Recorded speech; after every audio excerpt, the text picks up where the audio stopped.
Hello दोस्तों, मैं हूं आपका अपना मित्र कर्ण और स्वागत है आपके अपने चैनल फ्लाइट ऑफ स्पिरिट्स में। जैसा कि हम लोगों ने पिछली क्लास पे चर्चा किया था कि हम लोग मिसलेनियस क्लास पे आज चर्चा करने वाले हैं और उसी से रिलेटेड मैं कुछ सम्स लेकर के आया हूं। कुछ सम्स आपके पुराने पैटर्न पे हैं, कुछ सम्स आपके नए पैटर्न पे हैं। जैसा कि आप पहला सम्स यहाँ पर देख पा रहे होंगे कि संख्या 502789 में कम से कम क्या जोड़ा जाए कि योगफल 4 से पूर्णतः विभक्त हो। तो अभी जो मैंने फर्स्ट क्लास में आपको पढ़ाया था, law of divisibility first class मैंने ली हुई थी, तो वहां पर मैंने आपको 4 से डिवाइडेशन का रूल, 11 से डिवाइडेशन का रूल, 2 से लेकर के 11 तक के डिवाइडेशन मैंने आपको रूल सारे समझाए हुए थे। जिन लोगों ने मेरी फर्स्ट क्लास नहीं देखी है वो जा करके फर्स्ट क्लास में divide of law of divisibility के सारे रूल सीख सकते हैं जा करके। चलिए स्टार्ट करते हैं हम लोग। जैसा कि आपका यहाँ पर दे रहा है 502789 में कम से कम क्या जोड़ा जाए कि योगफल 4 से पूर्णतः विभक्त हो। तो मैंने आपको 4 से डिवाइडेशन का रूल दोस्तों क्या बताया था कि जब भी 4 से विभक्त का आपको नियम देखना हो तो हम उसमें क्या देखते हैं कि किसी भी डिजिट की लास्ट की 2 डिजिट यानी कि इकाई और दहाई अंकों से मिलकर के बनी संख्या अगर 4 से पूरी तरह से डिवाइड हो रही है तो वो संख्या आपकी पूरी की पूरी 4 से डिवाइड हो जाएगी। तो यहाँ पर अगर मैं लास्ट की 2 डिजिट देखूं तो ये आपका 89 बन रहा है। तो 89 कह रहा है कि कम से कम क्या जोड़ें कि संख्या आपकी योगफल जो आपको प्राप्त हो वो 4 से पूरी तरह से विभक्त हो जाए। तो क्या 89 आपका 4 से डिवाइड होता है? तो आप देख पा रहे होंगे 89 जो है आपका 4 से डिवाइड नहीं हो पाता है। आगे बढ़ते हैं जरा। तो 89 में मैंने आपको 1 ऐड कर दिया, अब ये बन गया 90। तो क्या 90 डिवाइड हो पाता है? तो आप देख पा रहे होंगे 90 डिवाइड नहीं हो पाता है। इसके बाद हम क्या करने जा रहे हैं, इसमें मैं 2 ऐड कर रहा हूं, तो ये आपका बन जाएगा दोस्तों कितना, 91। तो क्या 91 डिवाइड हो पाता है? तो 91 भी आप देख पा रहे होंगे 4 से डिवाइड नहीं हो पाता है। तो मैं इसमें ऐड कर रहा हूं कितना दोस्तों, 3। 9 और 3 दोस्तों कितना हो जाएगा, 12 हो जाएगा। और ये 8 और 1 9, 92 आपका बन जाएगा। तो आप देख पा रहे होंगे 92 आपका 4 से पूरी तरह से डिवाइड हो जाता है। यानी इस संख्या में मैं कितना ऐड कर दूं, तो इस संख्या में मैं 3 अगर ऐड कर देता हूं तो ये संख्या आपकी जो है पूरी की पूरी 4 से डिवाइड हो जाएगी। ऑप्शन में बात करते हैं तो ऑप्शन नंबर ए जो आपका दिया गया 3, ये आपका बिल्कुल सही हो जाएगा, करेक्ट आंसर हो जाएगा। तो इस तरह से आपने देखा कि थोड़ी सा कैलकुलेशन करने पर आपको आपका आंसर मिल जाएगा। लेकिन अगर आप वैसे अप्लाई करेंगे कि 4 से अगर पूरे टर्म को डिवाइड करेंगे तो आपका काफी टाइम वेस्ट होने वाला है। चलिए सेकंड नंबर की बात करते हैं। अगर सेकंड नंबर क्वेश्चन आपका क्या कह रहा है, 803642 में कम से कम क्या जोड़ा जाए कि योगफल आपका 11 से पूर्णतः डिवाइड हो जाए, 11 से पूर्णतः विभक्त हो जाए। तो 11 से आपका डिवाइडेशन का मैंने आपको रूल क्या पढ़ाया था, 11 से डिवाइडेशन का रूल मैंने आपको यह पढ़ाया था कि अल्टरनेट नंबर का आप एडिशन करें, एडिशन का सब्ट्रैक्शन कर दें, सब्ट्रैक्शन के बाद जो भी आपको सब्ट्रैक्शन मिलता है वो या तो 0 मिल जाए या 11 मिल जाए या कोई ऐसा नंबर मिल जाए जो 11 से ही डिवाइड होता हो, तो पूरी की पूरी संख्या आपकी 11 से डिवाइड हो जाएगी। चलिए करते हैं जरा। यहां पर जैसे आपको देख पा रहे होंगे दिया गया आपको 803642, इसके अल्टरनेट नंबर लेते हैं जरा। अल्टरनेट नंबर में आपका 2 आ जाएगा, 6 आ जाएगा और 0 आ जाएगा। इनका एडिशन करते हैं, 0 + 6 + 2, आप देख पा रहे होंगे ये आपका बन जाएगा 8। जो आपके डिजिट्स बच गई, जैसे यहां पर 4 बच रहा है, 3 बच रहा है और 8 बच रहा है, इनका एडिशन करते हैं, 8 + 3 + 4, 8 और 3 आपका 11 हो जाएगा, 11 और 4 दोस्तों कितना हो जाएगा, 15 हो जाएगा। तो अगर मुझे इस नंबर को 0 बनाना है, यानी इनका एडिशन आपने कर लिया, एडिशन का सब्ट्रैक्शन करना होगा, सब्ट्रैक्शन करेंगे तो 15 में जब आप 8 सब्ट्रैक्ट करेंगे कितना हो जाएगा दोस्तों, 7 हो जाएगा। यानी इस संख्या में आपको क्या ऐड कर देना चाहिए, 7 ऐड कर देना चाहिए, जिससे आपका योगफल आपका 11 से पूरी तरह से डिवाइड हो जाएगा। ऑप्शन पे आते हैं जरा। ऑप्शन नंबर ए आपका 1 है, बी आपका 4 है, सी आपका 7 है। तो यहां पर जो आपका ऑप्शन नंबर सी है करेक्ट हो जाएगा, यानी 7 is the correct answer. Next अगर क्वेश्चन की बात करें, कह रहा है भाग की एक क्रिया में भागफल 403, भाजक 100 तथा शेष फल आपका 58 है, तो भाज्य ज्ञात करें। तो आपने इसका एक फॉर्मूला पढ़ा होगा कि भाज्य बराबर भाजक गुणे भागफल धन शेषफल। देखिएगा जरा, क्या आपने फॉर्मूला पढ़ा है? फॉर्मूला आपने पढ़ा होगा भाज्य बराबर भाजक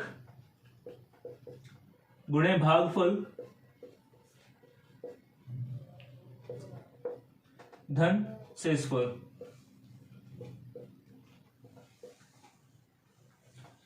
जो लोग हिंदी ना समझ पा रहे हो तो उनके लिए बात करते हैं। अगर तो जो भाज्य है आपका, इसको हम लोग क्या बोलते हैं दोस्तों, इसको बोलते हैं हम लोग डिवाइडेंड। जो भाजक है इसको हम लोग डिवाइजर बोलते हैं। जो भागफल इसे आप क्वोटिएंट के नाम से जानते हैं। और जो शेषफल इसे आप रिमाइंडर के नाम से जानते हैं। तो यहां पर यही फॉर्मूला आपका अप्लाई होने, तो भाज्य बराबर भाजक गुणे भागफल धन शेषफल। भाज्य यानी कि डिवाइडेंड, भाजक को डिवाइजर, भागफल को क्वोटिएंट और शेषफल को रिमाइंडर। तो इसी पे आपको पुट करना है सारी चीजें और आपका जो भाज्य है वो निकल के आ जाएगा। चलिए करते हैं जरा। तो देखिएगा, भाज्य में फाइंड आउट करना है। भाजक जो आपका दिया गया है कितना दोस्तों, 100, तो भाजक के प्लेस पे 100 हो जाएगा, इंटू भागफल जो आपका दिया गया 403 ब्रैकेट क्लोज, इंटू प्लस शेषफल आपका कितना है, 58 है। इनका जब मल्टीप्लाई कराएंगे आप तो ये जीरो आपके 403 के पास आ जाएंगे, तो ये बन जाएगा 40300 प्लस 58 ऐड कर दीजिएगा, तो 0 और 8 ऐड होकर के 8 हो जाएगा, 0 और 5 आपका 5 बना देगा, 3 0 एंड 4। तो आप देख पा रहे होंगे 40,358 यही आपका क्या आ जाएगा, भाज्य आपका निकल आएगा। आंसर जरा मैच करते हैं इस तरह कोई। तो पहला ऑप्शन देख पा रहे होंगे 40458 नहीं बनेगा, 40358 जो आपका ऑप्शन नंबर डी है वो आपका करेक्ट हो जाएगा, 40,358। तो ये आपका फॉर्मूला बनता है भाज्य बराबर भाजक गुणे भागफल, जिसकी सहायता से आप कोई भी आपको 3 चीजें दी जाएंगी और एक चीज आपके लिए अननोन रहेगी, वो अननोन चीज आप इस फॉर्मूले से फाइंड आउट कर सकते हैं। चलिए आगे बात करते हैं। तो देखिए यहाँ पर आपको फिर से मैं शेषफल से रिलेटेड कुछ सम्स लेकर के आया हूँ। जैसे आपने पढ़ा होगा कि 7 की पावर 200 को 18 से भाग देने पर शेषफल क्या होगा, या 7 की पावर 200 को 16 से भाग देने पर शेषफल क्या होगा। तो देखिए इसमें सिंपल सा लॉजिक है कि यदि कभी भी आपको बेस से यानी आधार से एक नंबर कम भाग देने के लिए बोले, जैसे यहाँ पर 17 दिया गया, यहाँ पर 16 से भाग देने के लिए बात कर रहा है, तो यहाँ पर जो डायरेक्ट आपका आंसर बन जाएगा वो आपका दोस्तों आंसर बन जाएगा यहाँ पर 1। ठीक है, जैसे यहाँ पर बोल रहा है कि 25 की पावर 25 को 24 से भाग देने पर शेषफल क्या होगा, तो यहाँ भी आप देख पा रहे होंगे बेस आपका 25 है, भाग देने के लिए 24 से बोल रहा है, तो एक 1 डिजिट आपकी कम है, तो यहाँ भी आपका आंसर दोस्तों क्या बन जाएगा, यहाँ भी आपका आंसर हो जाएगा 1। ये बनता कैसे, इस बारे में थोड़ा चर्चा कर लेते हैं। यहाँ थोड़ी डिजिट आपकी बड़ी है, जैसे मैंने कोई एक सम से ले लूं छोटा सा, जैसे मैं अगर बात करूं 2 की पावर, जैसे मैंने बोला आपसे कि 3 की पावर 3 है को 2 से भाग देने पर शेषफल क्या होगा। तो आप देख पा रहे हो यहाँ पर 3 की पावर 3 है और मैं किससे डिवाइड कर रहा हूं, 2 से डिवाइड कर रहा हूं, यानी कि ठीक 17 यहाँ बेस था, 16 से भाग दिया जा रहा था यानी 1 डिजिट कम, यहाँ पर बेस आपका 3 है और 2 से डिवाइड किया जा रहा है यानी 1 डिजिट कम। तो देखिएगा जरा, अगर 3 की पावर होल 3 किया जाए तो क्या आपका बनेगा, 27 बन जाएगा। अगर इसको 2 से डिवाइड कराया जाए, 2 से आप डिवाइड कर दीजिए, तो आप देख पा रहे हो 2 1 जा 2, रिमाइंडर आपका 0 हो जाएगा, 7 का री कर लेंगे, 2 3 जा 6, तो आपका रिमाइंडर दोस्तों क्या बन जाएगा, यानी शेषफल 1 बन जाएगा। तो यही चीज आपकी यहां पर है कि 17 की पावर 200 को 16 से भाग देने पर शेषफल क्या होगा, यानी बेस से 1 डिजिट कम है आपका, तो आंसर दोस्तों क्या हो जाएगा 1। पावर कुछ भी हो कोई मतलब नहीं है आपको। इसी तरह यहाँ पर 25 की पावर 25 को 24 से भाग देने पर शेषफल क्या होगा, बेस आपका यहाँ पर 25 है, 24 यानी 1 डिजिट कम है आपका भाग देने के लिए, तो यहाँ भी आपका आंसर दोस्तों क्या हो जाएगा, 1 हो जाएगा। बात करते हैं 6 नंबर सम्स की। 6 नंबर सम्स दोस्तों क्या कह रहा है, 3 की पावर 800 प्लस 1 को 30 से डिवाइड करने पर शेषफल क्या होगा। तो देखिएगा पहले सिर्फ इसकी ये चीज ध्यान दीजिएगा कि यहाँ पर बेस आपका 31 है, 30 से आपका डिवाइड किया जा रहा है यानी 1 डिजिट कम डिवाइड कर रहा है, तो इतने का तो आंसर आपका कितना हो जाएगा, 1 हो जाएगा। प्लस 1 बोल रहा है, प्लस 1 कर दीजिए, तो आपका आंसर क्या हो जाएगा दोस्तों, 2 हो जाएगा, यानी ऑप्शन नंबर सी आपका करेक्ट हो जाएगा यहाँ पर। तो ये तो आपका सिंपल सा लॉजिक था कि अगर बेस आपका 1 डिजिट एक्स्ट्रा हो या डिवाइड जिससे आप डिवाइड कर रहे हैं वो 1 डिजिट कम हो बेस से, तो आपका आंसर हमेशा 1 बनेगा। बस लास्ट में जो भी ऐड किया जा रहा है, जो सब्ट्रैक्ट किया जा रहा है, उसके बारे में थोड़ा ध्यान दे दीजिएगा। अब बात करते हैं इधर जरा, यहाँ पर क्या है 17 की पावर 200 को 18 से डिवाइड किया जा रहा है, यानी बेस आपका 1 डिजिट कम है और जिससे डिवाइड करना है वो 1 डिजिट आपका एक्स्ट्रा है। तो यहाँ पर सिंपल सा लॉजिक है, थोड़ा सा केवल आपको ध्यान देना है। क्या ध्यान देना है आपको कि अगर पावर आपकी कैसी है, पॉजिटिव है, सॉरी इवन है अगर पावर आपकी, तो अगर पावर इवन है तब आपका आंसर 1 होगा। अगर पावर आपकी ऑड हो जाती है तो जो आंसर बनेगा वो आपका बेस ही आंसर बन जाएगा। तो इसमें थोड़ा ध्यान दीजिएगा, जब आपका डिवाइड जो आपका बेस है, बेस से जिस नंबर से डिवाइड करना है वो नंबर आपका 1 डिजिट एक्स्ट्रा हो। अगर 1 डिजिट कम है तब आपका आंसर 1 बनेगा, 1 डिजिट अगर एक्स्ट्रा है तो बस ये आपको ध्यान देना पड़ेगा कि इसकी जो पावर है वो इवन है या फिर ऑड है। अगर पावर आपकी इवन है तो आंसर आपका 1 हो जाएगा, अगर पावर आपकी ऑड है तो जो बेस है आपका वही आंसर बन जाएगा, यानी 25। क्लियर? चलिए यहां पर जैसे आपका दे रहा है 29 की पावर 29 प्लस 29 को 30 से डिवाइड करने पर शेषफल क्या होगा। तो यहां पर ध्यान दीजिएगा 29 की यहां बात की जा रही और यहां पर 30 है, यानी बेस से 1 डिजिट एक्स्ट्रा है। बेस की जो पावर है वो आपकी कैसी, ऑड है। तो मैंने आपको बताया कि जब बेस की पावर ऑड हो तो क्या होता है, जो बेस होता है वही आपका आंसर बन जाता है। तो यहां पर आपका 29 हो जाएगा, इस केवल इतने के आंसर 29 हो जाएगा। प्लस 29 करना है यहाँ पर, तो प्लस का 29 कर लीजिएगा। 29 और 29 ऐड हो के दोस्तों कितना हो जाएगा, ये 58 हो जाएगा। अब 30 से आप 58 क्या करें, डिवाइड कर दें, तो ये बन जाएगा आपका कितना, 1 टाइम डिवाइड हो जाएगा। तो आपका आंसर जो बन जाएगा, रिमाइंडर यहाँ 28 आ जाएगा और ऑप्शन नंबर ए आपका करेक्ट हो जाएगा, यानी 28 आपका करेक्ट आंसर हो जाएगा। क्लियर? चलिए अब कुछ लोगों के माइंड में यह आ रहा होगा कि ये बना कैसे, चलिए उनकी प्रॉब्लम भी दूर कर दी जाए। तो ध्यान दीजिएगा जरा, यहां पर दोस्तों क्या था, 17 की पावर 200 को 18 से डिवाइड करना था। 17 को हम क्या लिख सकते हैं, 18 माइनस 1 लिख सकते हैं। पावर कितनी थी, 200, किससे डिवाइड करना था हमें, 18 से डिवाइड करना था। तो ध्यान दीजिएगा 18 इस 18 से इस 18 की पावर कुछ भी हो डिवाइड हो जाएगा कि नहीं हो जाएगा। अब बचेगा कि आपके पास सिर्फ 1 बचेगा, यानी -1 की पावर 200। अगर पावर आपकी इवन है तो -1 किस में कन्वर्ट हो जाएगा, आपका +1 में कन्वर्ट हो जाएगा। और 1 की पावर कुछ भी आपको पता है आंसर क्या होता है आपका 1, वहीं से ये चीज आपकी निकली हुई है। बात करते हैं इसकी जरा कि यहां बेस आंसर कैसे बन जाता है। देखिएगा 25 की पावर 25 को 26 से डिवाइड करने पर, तो 25 को हम क्या लिख सकते हैं, 26 माइनस का 1, पावर कितनी थी 25 थी यहां पर, अपॉन 26। यहां पर जरा ध्यान दीजिएगा कि 26 से 26 की पावर कुछ भी हो डिवाइड हो जाएगा, बचेगा आपके पास क्या, -1 की पावर 25। अब जब यहां पर आपका जो पावर है वो आपकी ऑड है तो क्या -1 क्या +1 में कन्वर्ट हो पाएगा, नहीं हो पाएगा। तो आपका आंसर यहां क्या रहेगा, -1 रहेगा। और यही जो -1 है ये 26 में आके सब्ट्रैक्ट हो जाता है, तब आपका आंसर दोस्तों क्या बन जाता है, 25 बन जाता है। क्लियर? चलिए आपको इतना सब नहीं समझना, आपको सिर्फ लॉजिक समझिए, क्या है आपका ट्रिक समझिए। क्या थी ट्रिक आपकी, कि अगर कभी बेस से 1 डिजिट एक्स्ट्रा हो डिवाइड का, तो वहां पर आप पावर सिर्फ देखिएगा, पावर आपकी अगर इवन है तो आपका आंसर 1 बन जाएगा। पावर यदि आपकी ऑड है तो आपका जो बेस है वही आपका आंसर बन जाएगा। ठीक है, चलिए बात करते हैं नेक्स्ट सम्स की।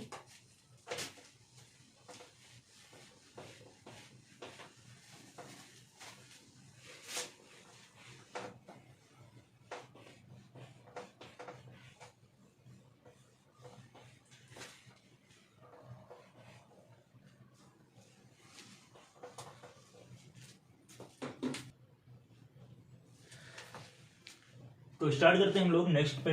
जैसा आप पहला सम्स देख पा रहे होंगे कि 21 की पावर 213 -1 को 20 से भाग देने पर शेषफल क्या होगा। तो अभी मैंने आपको बताया कि यदि जो जिस नंबर से आपको डिवाइड करना है वो नंबर आपका बेस से 1 डिजिट अगर कम हो तो आपका आंसर 1 रहता है। तो सिर्फ अगर इतने की बात किया जाए कि 21 की पावर 213 को 20 से डिवाइड करने पर शेषफल क्या होगा, तो आपका आंसर कितना आ जाएगा दोस्तों, 1 आ जाएगा। अब इस 1 में ये 1 सब्ट्रैक्ट कर दीजिए, तो 1 - 1 आपका आंसर दोस्तों क्या आ जाएगा, 20 आ जाएगा। यानी इस क्वेश्चन का आपका आंसर हो जाएगा ऑप्शन नंबर ए 0। क्लियर? चलिए नेक्स्ट की बात करें तो आप देख पा रहे होंगे दिया गया संख्या है 1 2 3 डॉट डॉट डॉट डॉट 99, 100 को परस्पर गुणा करने पर गुणनफल के दाईं ओर अंत में शून्यों की संख्या कितनी होगी। तो इसका एक सिंपल सा लॉजिक बनता है कि यहां पर आप कहां तक जा रहे हैं, 1 से लेकर के 100 तक जा रहे हैं। तो इस 100 को डिवाइड कर दीजिए 5 से। 5 से डिवाइड करने पर आपको दोस्तों कितना मिल जाएगा, 20 मिल जाएगा। जो आपको क्वोटिएंट मिला है इस क्वोटिएंट को फिर से डिवाइड कर दीजिए 5 से, यानी 20 को आपने फिर से डिवाइड कर दिया 5 से, 5 4 या 20। अब ये जो क्वोटिएंट है 4, जो आपको क्वोटिएंट बचा ये 5 से डिवाइड नहीं हो सकता है, या डिवाइड होगा तो आपका डेसिमल में आ जाएगा। हमें डेसिमल में नहीं, हमें पूरा नंबर चाहिए। तो 20 और 4 दोनों का एडिशन कर लीजिए तो आपका जो आंसर बन जाएगा वो क्या बन जाएगा दोस्तों, 24। यानी अगर 1 से लेकर के 100 तक संख्याओं का अगर परस्पर गुणा कराया जाएगा तो दाईं और अंत में शून्यों की संख्या दोस्तों कितनी हो जाएगी, 24 हो जाएगी। ये सिर्फ यहीं पर नहीं, 1 से लेकर के कहीं तक की भी कितनी भी संख्याओं की बात की जाए, 1000 की बात की जाए, 2000 की बात की जाए, आपको करना सिर्फ इतना है, 5 से डिवाइड करते जाना है। उसका क्वोटिएंट जब तक 5 से डिवाइड होगा आपको डिवाइड करते जाना है और लास्ट में सभी क्वोटिएंट का एडिशन कर लेना है, वही आपका आंसर बन जाएगा। यहां पर आपका 24 जो है, यानी ऑप्शन नंबर बी आपका करेक्ट हो जाएगा। चलिए नंबर 3 की बात करें, बोल रहा है 597523 में 7 के स्थानीय व जातीय मानों का अंतर ज्ञात करें। स्थानीय मान यानी कि प्लेस वैल्यू और जातीय मान यानी कि लोकल वैल्यू या आपका फेस वैल्यू, कुछ भी बोल सकते हो आप। अंतर आपको डिफरेंस फाइंड आउट करना है। अगर इस 7 की बात की जाए, 7 के स्थानीय मान की बात की जाए तो आप देख पा रहे होंगे जो 7 है आपका 1s 10s 100 एंड 1000, जो 7 है आपका ये 1000 प्लेस पर है, यानी इसका जो स्थानीय मान बन जाएगा वो क्या बन जाएगा दोस्तों, 7000 बन जाएगा। जातीय मान की बात की जाए तो आपको पता है किसी भी संख्या का जो जातीय मान होता है, जो फेस वैल्यू होती है वो आपकी चेंजेबल नहीं होती है, वो खुद वही होती है। यानी यहां पर अगर 7 के जातीय मान की बात की जाए तो ये 7 खुद हो जाएगी। दोनों का आपको डिफरेंस फाइंड आउट करना है, डिफरेंस कर दीजिएगा दोनों का। यहाँ पर 10 हो जाएगा, 10 में 7 सब्ट्रैक्ट होगा आपका 3 हो जाएगा, यहाँ पर 9 बचा होगा 9 हो जाएगा, यहाँ भी 9 होगा और यहाँ पर आपका 6 हो जाएगा। तो जो आपका आंसर है वो बन जाएगा 6993, यानी आपका जो ऑप्शन नंबर सी है 6993, ऑप्शन नंबर सी आपका करेक्ट हो जाएगा। नेक्स्ट 4 नंबर की बात करें, 4 भी आपका ये बोल रहा है 647135 में 7 एंड 3 के स्थानीय मानों का अंतर कितना है। दोनों के स्थानीय मान निकालने और उनका डिफरेंस फाइंड आउट करना है। करते हैं जरा, बात करते हैं 7 की। तो आप देख पा रहे होंगे जो 7 है यहाँ फिर से 1000 प्लेस पर है, 1s 10s 100 एंड 1000। तो जो 7 का स्थानीय मान है वो हो जाएगा आपका 7000। 3 के स्थानीय मान की बात की जाए तो 3 जो है आपका वो 10s प्लेस पर है, यानी दाई के स्थान पर है, तो इसका जो आपका स्थानीय मान है वो 30 हो जाएगा। दोनों का आपको डिफरेंस करना है, 0 की प्लेस 0 पे आ जाएगा, यहाँ पर 10 होगा, 10 में 3 सब्ट्रैक्ट होगा आपका 7 हो जाएगा, 9 एंड 6। तो आप देख पा रहे होंगे 6970, ये आपका जो ऑप्शन नंबर डी है 6970 आपका करेक्ट हो जाएगा। नेक्स्ट बात करें कि पूछ रहा है कौन सी संख्या किसी प्राकृत संख्या का वर्ग नहीं है। 6 में भी आपको यही बात कर रहा है कि कौन सी संख्या किसी प्राकृत संख्या का वर्ग नहीं है। तो दोस्तों एक बात याद रखिएगा, किसी भी संख्या के इकाई अगर वर्ग किया जाए तो उसके इकाई के स्थान पर 4 डिजिट आपकी नहीं आती। कौन कौन सी, 2 3 7 एंड 8। कौन कौन सी दोस्तों मैंने बताई, 2 बताई, 3 बताई, 7 बताई एंड 8 बताई। तो यहां पर देख लीजिए, यहां पर आपका 5 है, तो 5 किसी ना किसी संख्या के वर्ग में आपका 5 का स्क्वायर करते हैं तो आपका जो इकाई का अंक है वो 5 बन जाता है। यहां पर 6 है, 6 अगर 6 का स्क्वायर करेंगे 36 हो जाएगा, या 4 का स्क्वायर करेंगे तो 16, यानी दोनों में इकाई के स्थान पर आपका 6 मिल जाएगा। लेकिन बात करें अगर 1 की, तो अगर 9 का स्क्वायर करते हैं तो आपको 81 में इकाई का अंक 1 मिलेगा, और अगर 1 का स्क्वायर करते हैं तो भी आपको 1 मिलने वाला है। लेकिन अगर बात करें 2 की, तो किसी भी संख्या के अगर वर्ग कर रहे हो आप तो किसी भी संख्या का जो इकाई का स्थान है वहां पर आपको 2 कहीं नहीं मिलेगा। तो यहां पर जो ऑप्शन नंबर डी है आपका यही करेक्ट हो जाएगा। क्लियर। चलिए यहां अगर बात करें, कह रहा है कौन सी संख्या किसी प्राकृत संख्या का वर्ग नहीं है, तो मैंने कौन कौन सी डिजिट बताई आपको, बताई 2 3 7 एंड 8। देख लीजिए है आपका, तो यहां आप देख पा रहे होंगे जो इकाई के स्थान पर 7 है, यानी ऑप्शन नंबर सी आपका करेक्ट हो जाएगा। चलिए ये मैं आपको करके भी दिखा देता हूं कि किसी संख्या की इकाई के अगर वर्ग किया जाए तो उसके इकाई के स्थान पर 2 3 7 और 8 नहीं आते हैं। देखिएगा जरा अगर आप 0 का वर्ग करते हैं तो आपको 0 मिल जाएगा, 1 का अगर वर्ग करते हैं तो 1 मिल जाएगा, 2 का वर्ग करते हैं आप तो आपको 4 मिल जाएगा, अगर आप 3 का वर्ग करते हैं तो आपको 9 मिल जाएगा। अगर आप 4 का वर्ग करते हैं 16, 5 का स्क्वायर करिएगा 25 हो जाएगा, 6 का स्क्वायर करेंगे तो ये हो जाएगा 36, 7 का अगर स्क्वायर किया जाए तो बन जाएगा आपका 49, 8 का स्क्वायर किया जाए दोस्तों बन जाएगा 64, 9 का अगर स्क्वायर किया जाए तो दोस्तों बन जाएगा कितना 81, और अगर 100 का स्क्वायर किया 10 का अगर स्क्वायर किया जाए तो आपको पता ही कितना बनता है 100। तो आप देख पा रहे होंगे यहां पर 0 मिल गया आपको वंस प्लेस पर, 1 मिल जाएगा आपको वंस प्लेस पर, यहां 1 मिल जाएगा, और 9 के स्क्वायर में भी आपको 1 मिल जाएगा। लेकिन आप देख पा रहे हो कहीं भी आपको 2 नजर नहीं आ रहा होगा। तो एक तो आपका 2 हो गया, दूसरा 3 आपको कहीं नजर नहीं आ रहा होगा, तो दूसरी डिजिट कितनी हो गई 3 हो गई। 4 देखिए आपको यहां मिल जाएगा, और दूसरा 8 के स्क्वायर करने पर भी आपको वंस प्लेस पर 4 मिल जाएगा। 5 की बात करें तो 5 का स्क्वायर करने पर आपको 25 यानी वंस प्लेस पर आपको 5 मिल जाएगा। इसके बाद अगर बात की जाए कि 2, 3, 5, 6 की अगर बात की जाए तो 6 आपको यहां मिल जाएगा 4 का स्क्वायर करने पर, अगर 6 का स्क्वायर कर रहे हैं तो भी आपको 6 मिल जाएगा। बात की जाए 7 तो आपको कहीं 7 नहीं नजर आएगा और 8 नजर नहीं आएगा। 9 आपको मिल जाएगा, 3 का स्क्वायर करेंगे और 7 का स्क्वायर करेंगे तो आपको 9 मिल जाएगा। तो आप इस तरह देख सकते हैं कि ये 2, 3, 7 और 8 ये आपकी जो 4 डिजिट है ये आपको नहीं मिल पाती है। इसके बाद अगर हम लोग आगे बात करें देखिएगा, तो जैसा कि आपने देखा यहां पर कि जो 2, 3, 7 और 8 ये किसी भी संख्या का अगर वर्ग करते हैं तो ये आपकी 4 डिजिट कभी नहीं आएंगी। उसी पे डिपेंडेड आपके ये क्वेश्चन थे। तो आप यहां पर देख पा रहे थे जो आपका ऑप्शन नंबर डी था, इसकी लास्ट डिजिट आपकी 2 थी, तो ये किसी भी संख्या का आपका वर्ग नहीं हो पाएगा। यहां पर आपका लास्ट डिजिट 7 थी यानी वंस प्लेस पर 7 नंबर था, तो ये भी किसी संख्या का वर्ग नहीं बन पाएगा। तो दोस्तों आज के लिए मिसलेनियस क्लास इतनी रखते हैं। बाकी आपका मिसलेनियस क्लास आपकी लास्ट क्लास कल की होगी, और इसके बाद आपको जो भी टॉपिक पढ़ना है वो आप मेरे कमेंट सेक्शन में जाकर के कमेंट कीजिए आपकी कौन सा टॉपिक पढ़ना चाहते हैं। इसके बाद जो भी आप कमेंट करेंगे उसके आधार पर मैं नेक्स्ट चैप्टर आपका सिलेक्ट करूंगा। तब तक के लिए मेरे चैनल को देखते रहें, ज्यादा से ज्यादा लाइक करें, सब्सक्राइब करें और कमेंट करें। तब तक के लिए जय हिंद, जय भारत, धन्यवाद।